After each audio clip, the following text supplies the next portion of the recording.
இந்த இடத்துல தான் பாதாள அறையானது இருக்கு. இங்கே தான் வந்து நமக்கு பாதாள கருப்பண்ண சுவாமி, பாதாள காளியம்மன் இருக்காங்க.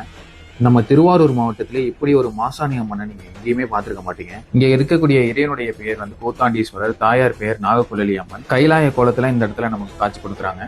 இந்த கோயில் போய் பிரார்த்தனை பண்ண பக்தர்களுக்கு கிட்டத்தட்ட 2 லட்சம் பேருக்கு குழந்தை பிறந்திருக்கிறதாகவும் 1 லட்சம் குழந்தைகளை இதுவரை தத்து பண்ணி கொடுத்திருக்கிறதா சொல்லப்படுது. அமாவாசை மற்றும் பௌர்ணமி நாட்கள்ல சிறப்பு யாகங்கள் நடைபெறுவது மட்டுமல்லாம அந்த 2 நாட்கள்லயும் அம்பாளுக்கு நம்மளே கருவறையில போய் அபிஷேகம் பண்ணலாம். கிட்டத்தட்ட இந்த ஆலயத்துல 126 சுவாமி சிலைகள் பிரதிஷ்டை பண்ணி வச்சிருக்காங்க. இந்த கோவில்ல இருந்து அன்னக்காவடியானது எடுத்து ஊர் முழுவதும் சுற்றி அங்க உள்ள மக்கள் இருந்து சாப்பாடு வாங்கிட்டு வந்து படைச்சு குழந்தை இல்லாதவங்களுக்கு அந்த சாப்பாடு கொடுக்கும்போது கண்டிப்பா குழந்தை பிறக்குங்கிற ஒரு நம்பிக்கை இருக்கு. அமாவாசை பௌர்ணமி நாட்கள்ல கிட்டத்தட்ட 100கணக்கான பக்தர்கள் இரவு தங்கி இருந்துட்டு போறாங்க. ஞாயிற்றுக்கிழமை இங்க இருக்கக்கூடிய ராகு பகவானுக்கு ராகு காலத்துல அபிஷேகம் பண்றது ரொம்ப விசேஷமான ஒன்று. இப்ப பார்த்துட்டு இருக்கக்கூடிய அங்காளம்மனுக்கு அமாவாசை பௌர்ணமி நாட்கள்ல வளையகாப்பானது நடைபெறும். அம்பாளுக்கு அனுபவித்த வளையங்களை குழந்தை இல்லாதவங்களுக்கு கொடுக்கப்படும்.